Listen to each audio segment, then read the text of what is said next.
finally saw it. I finally saw it. It's no secret at all that as a director, Luc Besson has made more than his fair share of duds.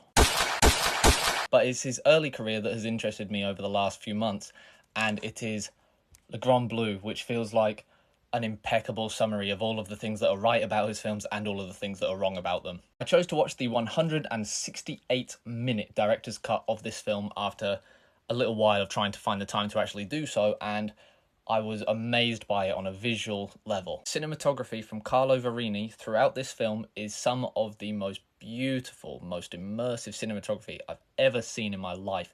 And it's so beautiful, for one thing, to see the sea approached in a film that isn't just as a disaster film or as a major problem. This is an absolutely beautiful film, mesmerizingly so, that very much focuses on the beauty of the sea, the alluring nature of it. It expresses that wonder, respect and admiration for the sea so well through the cinematography from Carlo Varini and through Eric Serra's great score. There are definite problems narratively, especially with this cut where the third act in particular feels really drawn out. There's an indulgence to Luc Besson's direction here that you can understand with the visuals, but it really does drag to a halt at certain points that cause problems for not only the characters, but also the flow of the story.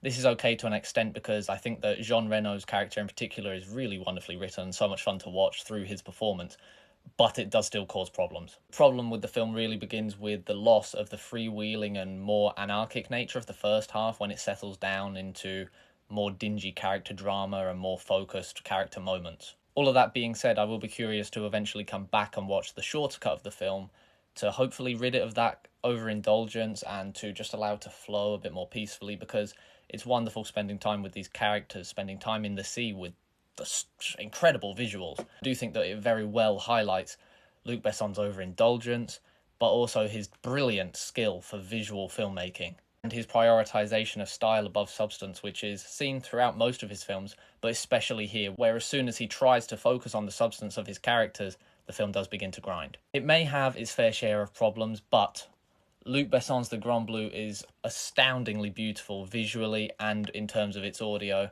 The score and the cinematography make this film worth seeing 10 times over. The sheer power of those visuals and of Eric Serra's score make it much easier to forgive the problems that arise later in the film as far as the characters and the actual narrative are concerned.